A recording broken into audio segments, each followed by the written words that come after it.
Selamat pagi sahabat, terima kasih dan jumpa kembali dengan saya Andreas Raditya, GM Marketing Ciputra Group Indonesia dalam program Inspirasi. Inspirasi bersama Ciputra Group dengan menghadirkan berbagai narasumber yang memberikan inspirasi untuk Anda semua selama periode masa PSBB pandemi ini ya. Hari ini kita akan berbincang-bincang mengenai topik which business still potential for investment pasca pandemi. Kita akan mendatangkan narasumber dua orang, yaitu Pak BJ Wijayanto, Senior Consultant dan Business Coach Brandward. Beliau juga komisioner dari Asosiasi Franchise Indonesia. Jadi hari ini kita akan bicara mengenai franchise, dan yang kedua kita juga datangkan franchise-nya, yaitu salah satu franchise yang diundang dalam talk show hari ini adalah Ibu Nova Yumel. Beliau adalah Direktur Operasional dari Ayam Geprek Pangeran ya. Jadi seperti apa bincang-bincang diskusi kita, pasti menarik. Jangan kemana-mana, tonton sampai dengan habis. Bye.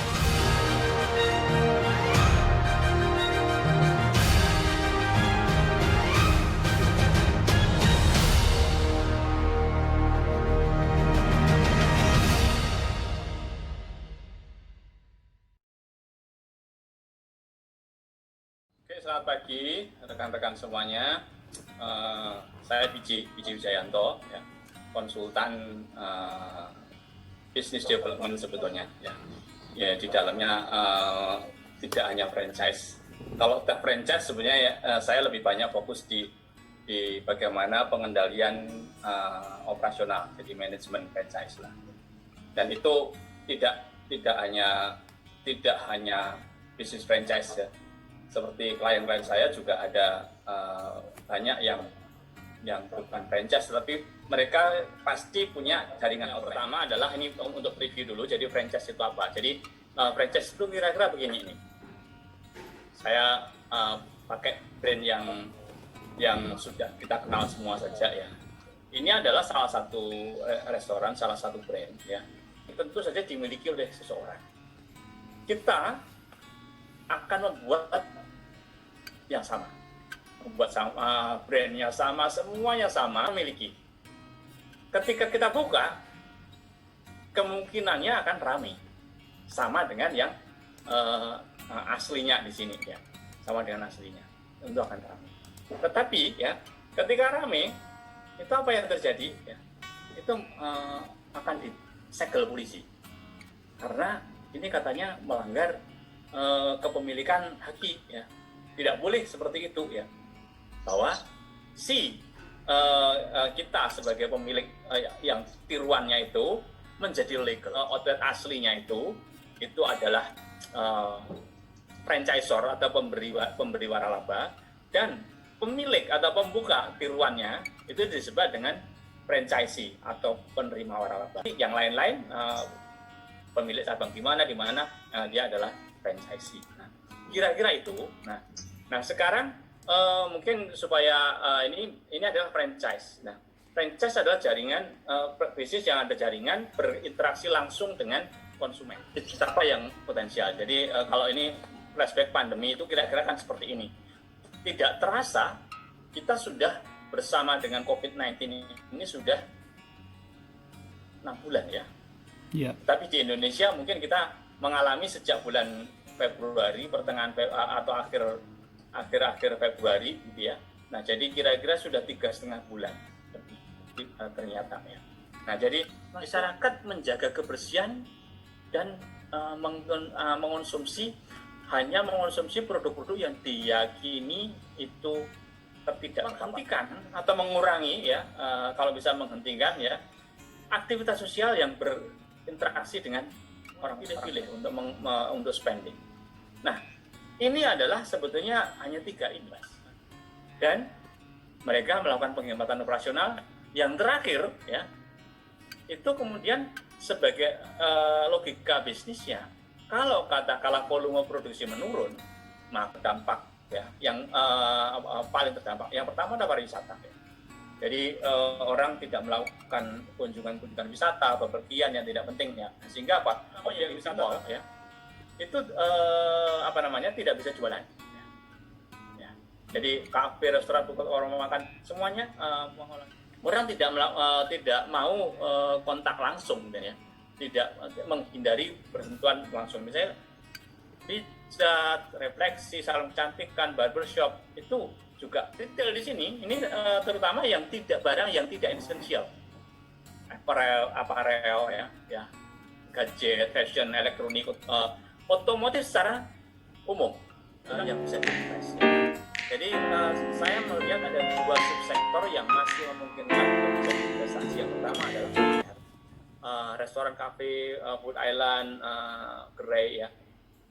Tetapi untuk yang fokus pada makanan kebutuhan. Kemudian juga retail untuk bahan barang. Saya memprediksi new normal nanti, ya, itu akan terkait dengan biaya. Jadi orang akan melakukan, kalau ini piramid Maslow gitu ya, akan memenuhi kebutuhan dasarnya dulu. Yang paling, kalau dari antara bisnis ada distrust, ketidakpercayaan antara pembeli dan penjual, teknologi, ya. Ini yang terakhir saya semacam motivasi, ya, bahwa kita itu sebetulnya tidak sendirian, ya. Di dunia ini ada 213 negara, ya, dan wilayah yang sudah terpapar, ya, tidak hanya kita. Kemudian hanya ada 13 negara yang terdaftar yang diakui, yang berdaulat, ya, antara lain Korea Selatan segala macam, ya. Ada 13 negara yang belum melaporkan adanya kasus COVID-19, ya. Nah, jumlah penduduk yang diwakili oleh 13 negara itu hanya 33 juta. Jadi dibandingkan dengan 7 miliar lebih, itu tidak ada apa-apanya, hanya tidak sampai 1%. Nah, artinya apa? Ini memang dunia, seluruh dunia. Saya sih menyebutkan mungkin tingkat Mas Radit mungkin nggak tahu sudah di sana atau belum, gitu ya. Ciputra, ya, itu adalah epicentrumnya 98 Trisakti, ya. Saya pada saat itu punya outlet di Mall Ciputra itu, ya. Pagi itu masih buka, kemudian siangnya ada kerusuhan yang tembak-tembakan itu, ya. Kemudian besoknya udah nggak buka lagi, ya. Tanggal 13 13 Mei, tanggal 14 Mei udah kerusuhan.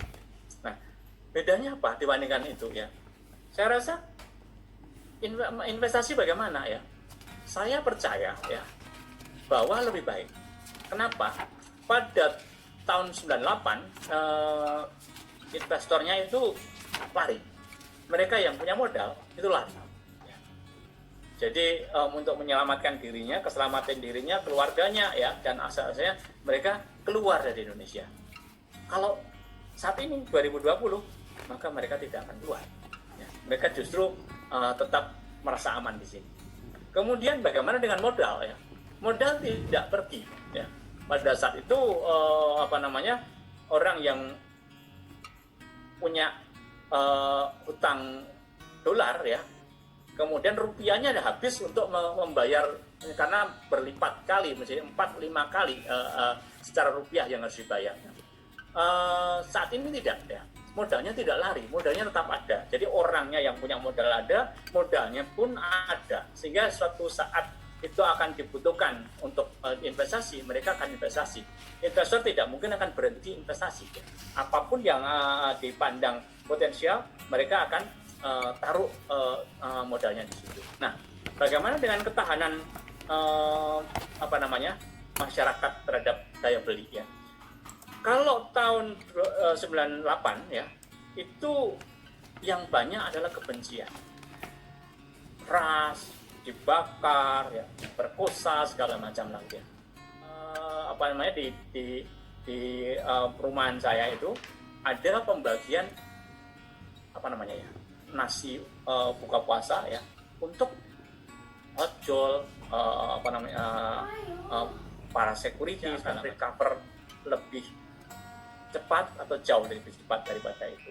Jadi saya rasa ini sebagai penutup, kita sebagai pelaku bisnis, sebagai profesional, ya, sebagai karyawan satu perusahaan, ya, kita perlu tadi Mas Radit mengatakan, ya, ada dokter yang mengatakan supaya kita tetap waras gitu ya. Jadi dengan informasi atau ini kenyataan seperti ini ya, saya harap ini bisa menjadi motivasi bagi kita semua.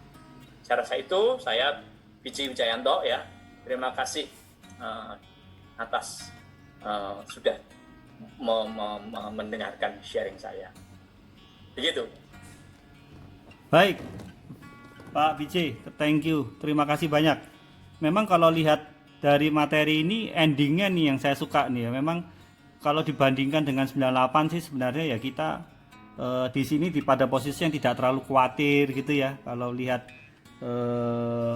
tidak terlalu khawatir dari beberapa sektor tadi kelihatan sekali bahwa memang yang penting endingnya ini ada kecintaannya terhadap bangsa Indonesia. Itu ya kelihatannya itu yang membuat berbeda dibandingin yang tahun 98 ya. Oke, baik sahabat Ciputra yang mau ingin bertanya-tanya silakan melalui fasilitas chat yang tersedia di fasilitas Zoom ini ya. Sebelum kita nanti mengakhiri akan membahas sedikit mengenai tanya jawab ya. Baik, Pak Bijay, menarik sekali Pak Bijay. Saya mau tanya sedikit ke Pak Bijay sebelum saya pindah ke Mbak Nova ya. Pak Bijay, tadi kalau lihat begitu ya, sebenarnya kalau lihat yang bisnis franchise yang kelihatannya masih prospek itu, yang potensial itu adalah hanya di kuliner dan retail ya, hanya ada dua nih sebenarnya ya. Hah? Begitu ya? Kalau saya tidak tahu kalau misalnya katakan ada sektor bisnis lain yang sudah menciptakan satu produk lain atau konsep bisnis yang baru ya, selain yang existing kemarin gitu ya. Nah, saya tidak tahu ya. Itu mungkin bisa saja. Tetapi kalau katakanlah beracu pada konsep bisnis yang sudah eksis ya, menurut saya yang ready, yang aman, yang masih punya potensi growth ya, itu adalah dua subsektor itu ya. Pak Bijay, coba kalau supaya untuk para sahabat Ciputra yang disebut dengan franchise ini ya, bisnis franchisor itu sub bidangnya itu apa aja sih Pak? Apakah memang kayak rumah sakit itu tuh franchise atau bukan? Nah, coba itu coba supaya jelas dulu franchise ini sub bidangnya apa-apa aja sih gitu. Ada satu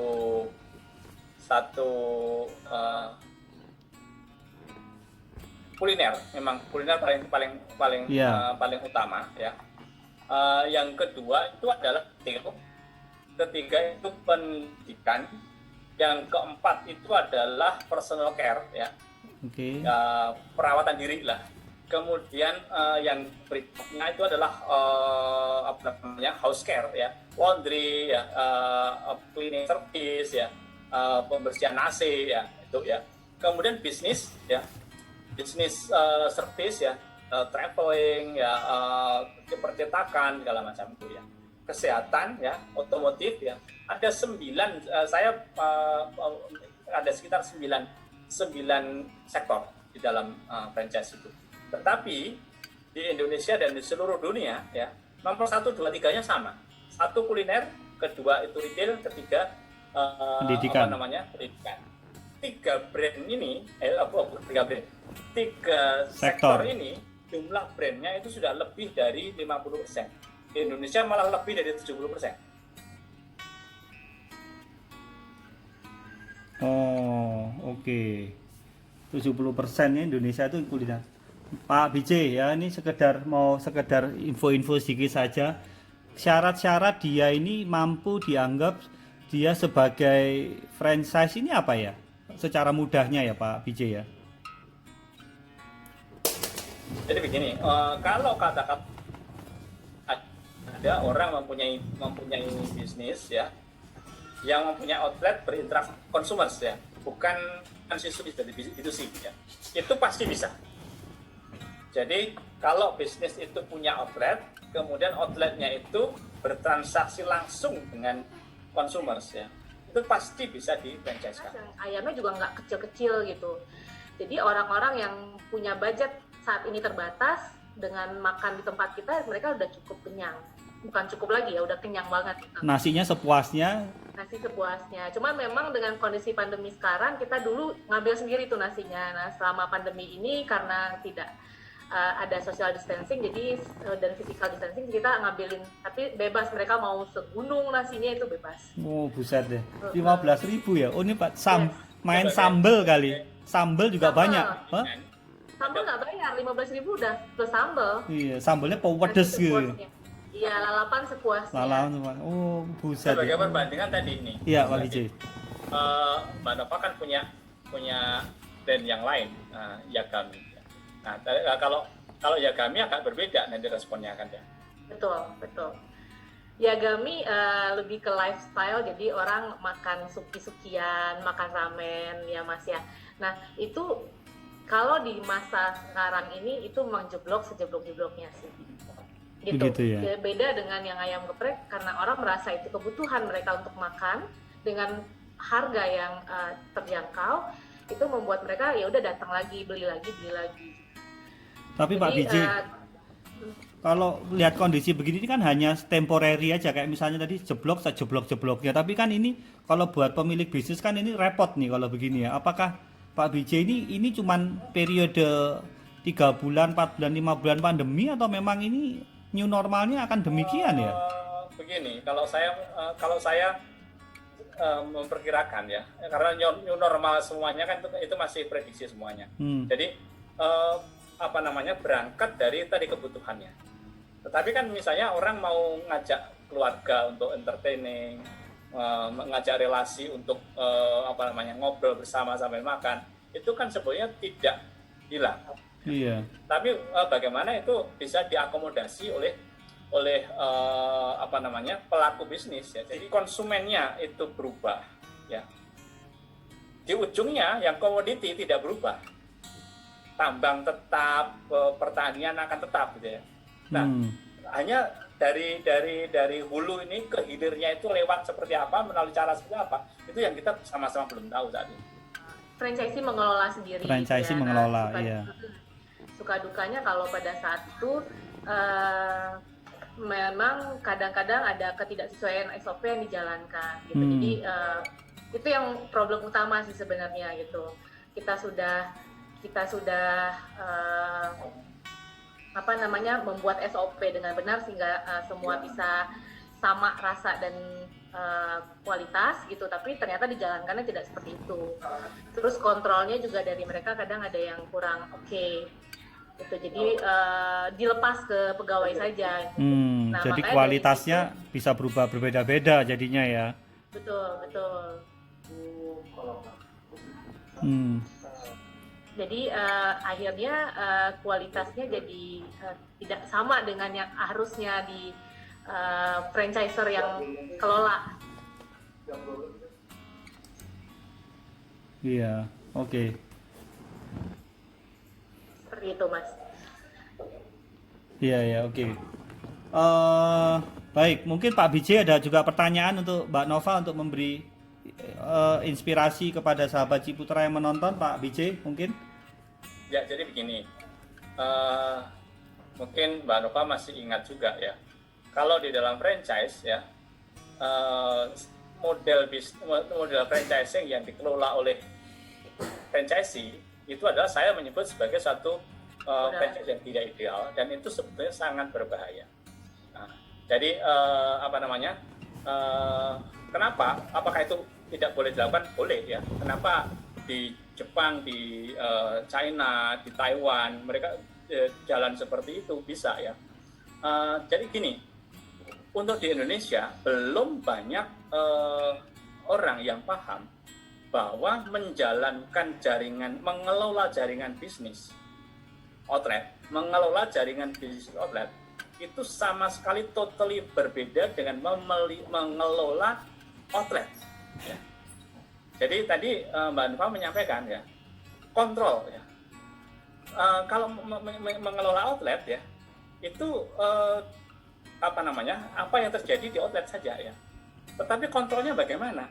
Kalau orang punya outlet sendiri 1, 2, 3 ya, mungkin untuk bisa mengelola secara proper ya, skala ekonominya tidak cukup. karena back office-nya di sini itu banyak sekali yang dilakukan, sehingga kalau itu hanya didukung untuk 5-10 outlet itu terlalu mewah, ya, terlalu mahal. Dan akhirnya itu tidak dilakukan. Akhirnya apa? Kontrol 3, 4, 5 outlet itu menjadi amburadul. Nah, jadi kalau katakanlah itu terjadi, ya, maka bagi franchisee itu akan kalau franchise-nya terjadi dan franchise-nya mampu akan menguntungkan.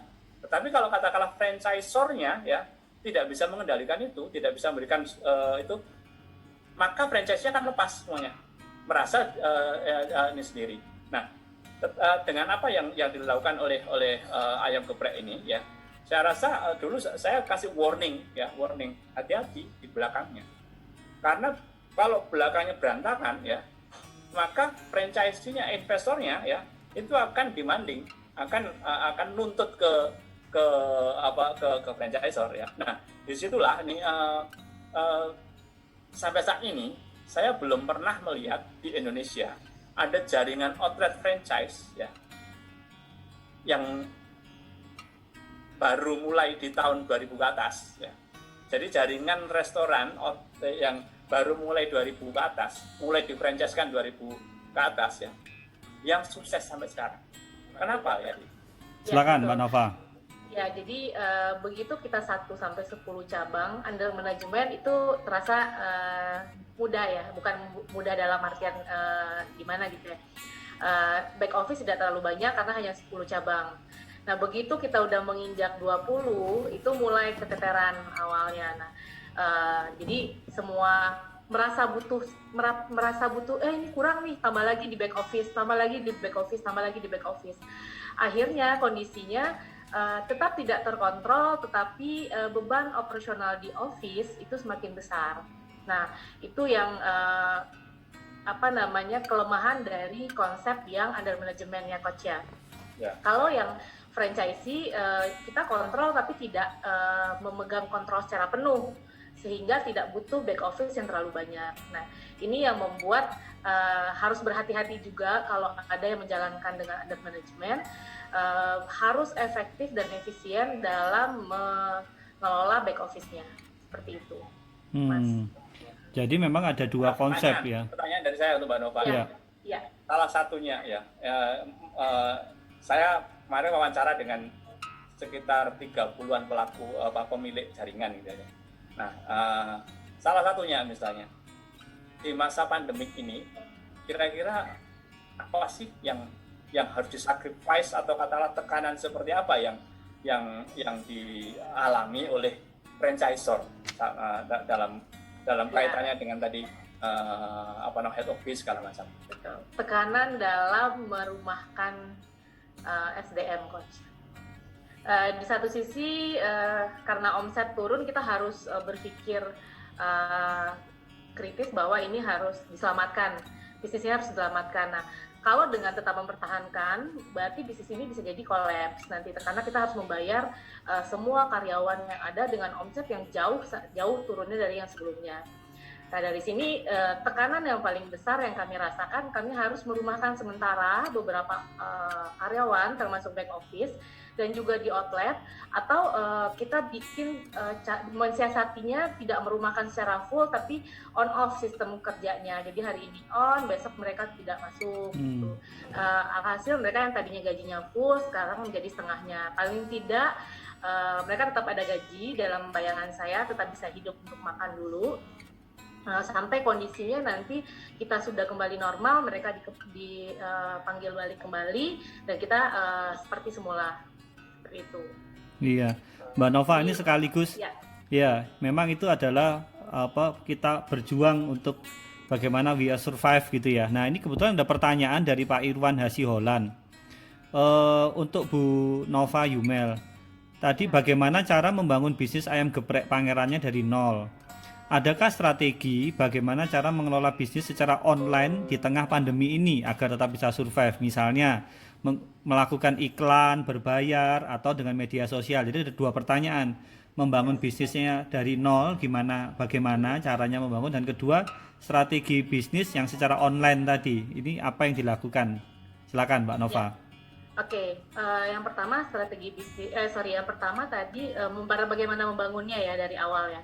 Nah, memang ngebangun seperti yang kita tahu, ngebangun itu mudah ya. Beberapa orang bikin brand baru dan segala macam. Tapi yang susah adalah mempertahankannya, itu ya coach ya.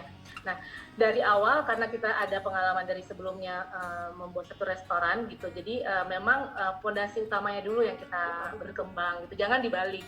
Jangan udah berkembang dulu, fondasinya baru disusun, nanti runtuh. Gitu. Aktivitasnya selama masa pandemi ini yang dengan menggunakan media sosial atau iklan apa gitu? Ads sih, jadi kita juga main di ads juga, terus kita selalu sosialisasi bahwa saat ini kebutuhan dari customer adalah safety. Otomatis ya kita angkat itu terus di media bahwa makan di kita itu safety, makan di kita tetap sehat gitu. Nah, tetap pakai hand sanitizer, karyawan semua pakai masker. Nah, kita juga harus mengikuti itu, sehingga beberapa yang tadinya ambil sendiri, kan sistemnya kita ambil sendiri, akhirnya kita ganti juga, kita rubah juga di masa pandemi ini, sehingga tidak ada lagi self service. Lewat media sosial juga dong ya, Instagram, Facebook gitu-gitu pasti lah ya. Betul. Kita semua di-blast di Instagram, dan kita ads juga, jadi nggak di Facebook ads dan di Instagram ads untuk memberitahu bahwa kita safety dan hygiene. Iya, memang kelihatannya memang exposure menggunakan media sosial itu memang paling efektif ya saat ini ya, gitu ya. Betul. Memang pasti itu harus dilakukan. Jadi sahabat Ciputra, Anda yang memiliki bisnis apapun atau usaha apapun, atau Anda ini jualan apapun gitu ya, ya tetap menurut saya memang menggunakan media sosial digital itu sangat efektif sekali. Kemudian ada yang bagaimana cara menghadapi pembeli yang CLBK, chat lama beli kagak. Wah, ini biasanya nih apa nih? Ini marketing properti atau marketing otomotif nih biasanya nih gitu ya, nanya-nanya, minta brosur, minta apa, tapi akhirnya beli kagak gitu ya. Tapi kalau beli makan ya mungkin nggak beginilah ya. Ya, biasanya kita di yang frozen gitu, jadi banyak tanya, udah banyak, tiba-tiba nanti nggak jadi beli. Iya. Oke, baik, sahabat Ciputra, kita sudah di penghujung acara program inspirasi ini. Tidak terasa sudah hampir 1,5 jam. Ini sudah hari Jumat kan juga hari pendek karena ada Jumatan juga. Pertanyaan terakhir kepada Pak Bijay dari Sharon. Pak Bijay, maaf mau tanya, untuk idealnya ROI franchise makanan itu kira-kira berapa lama? Itu pertama. Kemudian kedua, bagaimana ya masa depan bisnis retail seperti supermarket, karena kondisi normal sekarang banyak konsumen beli barang secara online ya. Kayak misalnya saya beli peralatan mandi dan sebagainya udah pakai online, udah nggak ke supermarket gitu ya. Ya memang saya juga merasakan sih, beli peyek gitu aja lewat online gitu ya. Nah, coba ya, ini memang ada 2 pertanyaan Pak Bijay, silakan. Baik. Jadi untuk yang pertama, untuk yang Sharon ini ya. Kalau untuk ROI ya, ROI itu sebetulnya saya lebih sering menyebut sebagai payback period ya. Jadi seberapa lama investasi itu kembali dari profitnya, bukan kembali dari salesnya ya. Jadi sebetulnya secara umum payback period itu tergantung dari besar investasinya. Kalau investasinya itu cuma 30 juta ya, kita bilang 2 tahun ya, tentu itu lama sekali ya. Tetapi kalau katakanlah investasinya katakanlah 60 miliar seperti yang tadi itu ya, 60 miliar 10 tahun. Kalau investasi 60 miliar 10 tahun, itu saya rasa bukan satu yang panjang ya, tapi juga bukan satu yang pendek ya. Nah, kalau franchise di Indonesia itu yang paling banyak rata-rata kira-kira berapa sih? Sekitar antara 500 sampai 1 miliar lah ya. Nah, pada nilai investasi sekian itu, kira-kira yang paling masih aman kalau franchisor-nya ditanya ya, jangan lebih dari 2,5 tahun. Karena biasanya franchisor itu juga mendiskon kan ya. Jadi kalau PBT-nya berapa ya. Nah, jadi kita diskon, kita naikkan, kita markup lagi menjadi katakanlah 3 tahun. Jadi kita harus yakin bahwa 3 tahun sudah balik modal. Kenapa? Karena franchise itu ada masanya 5 tahun. Kalau masanya 5 tahun, kemudian 3 tahun belum balik modal, itu berarti ya menikmatinya sebentar banget gitu kan. Kita sudah harus berpanjang lagi. Belum lagi kalau bisnisnya disrupted gitu ya. Nah, itu kira-kira sih seperti itu. Jadi kalau makanan tergantung jumlah investasinya berapa. Kalau katakan di bawah 100 juta ya, itu within year harus balik modal. Ya, mungkin 6-7 bulan harus balik modal kalau sampai dengan 100 juta. Tapi kalau 100 sampai 500 ya, mungkin ya masih 1,5 2 tahun ya, antara 1,5 2 tahun itu masih oke lah ya. Di atas itu ya jangan lebih dari 3 tahun. Nah, kemudian kalau untuk Supermarket. minimarket saya rasa tergantung dari kebutuhannya ya. Tergantung pertama kebutuhannya. Ada kebutuhan orang yang memang itu nilainya itu worth it untuk di online ya, di online kan ya. Apakah itu pakai marketplace atau pakai platform ya seperti GrabFood, GoFood lah gitu ya. Nah, tapi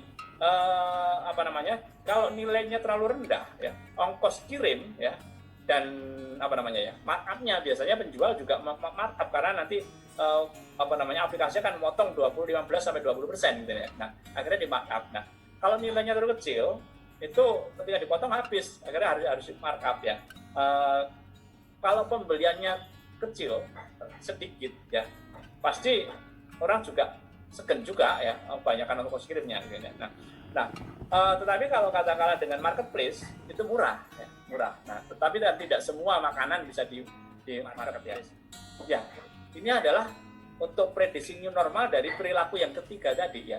Seberapa mungkin para pemilik toko retail ya itu ya, apakah itu minimarket atau apapun ya, itu bisa melakukan adopsi terhadap teknologi digital. Kalau itu bisa dilakukan ya dengan apapun, pakai platform, pakai apa, bikin sendiri ya, apapun lah gitu ya, maka itu akan bisa men-sustain bisnis mereka. Kira-kira itu jawabannya. Oke, baik Pak Bijay ya, Coach ya. Terima kasih banyak atas inspirasinya. Habis ini closing statement sedikit ya mungkin dari Pak Bijay, saya minta ada sedikit closing untuk menutup program inspirasi. Baik sahabat Ciputra, kita sudah berada di penghujung program inspirasi bersama Ciputra Group. Hari ini yang kita mendatangkan narasumber dari Pak Bijay Wijayanto dan juga dari Bu Nova dari Ayam Geprek Pangeran dari Jawa Barat. Semoga bisa memberi inspirasi untuk sahabat Ciputra yang menonton Zoom ini ya. Kita sudah berada di penghujung. Saya berharap program inspirasi ini dapat memberikan inspirasi untuk Anda yang menonton. Saya tidak tahu saat ini Anda kebutuhannya apa untuk menonton video ini. Apakah Anda seorang yang mau berencana untuk mau berinvest franchisor mungkin, atau memang sudah Anda memiliki franchisor sehingga perlu mencari franchisee, atau Anda mungkin malah yang franchisee-nya ya, atau mungkin Anda belum melakukan duplikasi melalui franchise ini, tapi Anda pemilik bisnis owner sendiri yang Anda sendiri sedang struggle juga menghadapi masa pandemi ini. Saya terus terang tidak tahu profil Anda, tapi saya terus terang berharap program inspirasi ini dapat memberikan insight untuk Anda untuk dapat melalui pandemi ini dengan baik, tentu saja dengan kondisi yang sehat dan tetap waras dalam tanda kutip gitu ya. Saya terus terang berharap sekali kita semua diberi kesehatan, dan kita tadi juga mendengar apa itu franchise. Bisnis ini apa yang masih potensial, mana yang lagi turun. Kita sudah mendengarkan sharing dari industri kuliner yang sudah menjalankan dan bagaimana dia survive. Semoga ini jadi inspirasi. Baik, saya untuk mau memberi closing sedikit sebelum ke Pak Bijay, ke Mbak Nova dulu. Mbak Nova, mungkin ada yang ingin disampaikan sedikit untuk para pendengar sahabat Ciputra ini. Monggo Mbak Nova. sebagai entrepreneur saat ini adalah masa kita terpuruk ya semuanya umumnya. Tapi kita nggak bisa diem diri karena wabah ini semua dunia kena. Pikirkanlah, pikir kreatif, apalagi yang harus kita kerjakan sehingga kita tetap bisa untuk survive di masa seperti ini. Tetap semangat, tetap sehat, dan kita bisa melawan virus ini. Amin. Amin. Mbak Nova, terima kasih juga. Semoga bisnis ayam geprek pangerannya yang 15 ribuan ini dapat semakin dikenal tidak hanya di Jawa Barat tapi di Jakarta, Jawa Timur, Jawa Tengah, dan daerah-daerah yang lainnya ya Mbak Nova ya. Sukses untuk ayam geprek pangerannya ya. Terima kasih, amin Mas. Amin. Pak Vijay, silakan. Baik, jadi pada intinya adalah kita harus tetap hidup ya. Wabah apapun bisa datang pergi ya, nanti kita katakan survive dari wabah ini, besok akan ada wabah yang lain. Tapi bagaimanapun juga ya, manusia harus tetap hidup ya. Untuk itu untuk bisa tetap hidup kita harus pertama harus sehat, dan setelah sehat kita tetap harus bisa menghidupi diri kita sendiri. Oleh karena itu melalui inspirasi ini ya, saya ingin memotivasi ya bagi rekan-rekan semuanya, sahabat Ciputra yang punya keinginan untuk berinvestasi ya, berinvestasilah sesuai dengan apa yang Anda sukai ya, karena kecintaan menimbulkan tenaga energi ya, dan kemudian kalau katakanlah risiko mau diminimize semaksimal mungkin ya, maka franchising adalah hal yang paling tepat ya, untuk dilakukan ya. Kemudian dengan adanya misalnya katakanlah franchise yang berani melakukan dan mempunyai kapasitas untuk melakukan under management seperti tadi, saya rasa model-model seperti ini bisa dilakukan sehingga dengan kita tetap berinvestasi, tetap ada penyerapan tenaga kerja, masyarakat bisa tetap mempunyai daya beli, dan ekonomi kita akan bergulir. Betul. Dan kita akan menjadi sejahtera. Betul. Itu yang ingin saya sampaikan. Betul. Baik, terima kasih sekali Pak Vijay.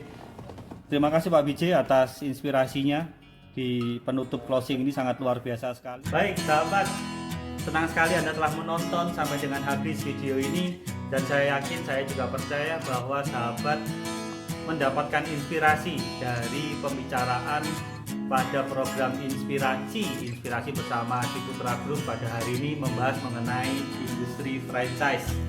Apa-apa yang masih survive, apa-apa yang tetap menjadi potensial pasca pandemi, khususnya di new normal ini. Semoga Anda mendapatkan inspirasinya, dan tunggu dan saksikan program Inspirasi selanjutnya. Salam entrepreneur. Jangan lupa like and subscribe. Bye.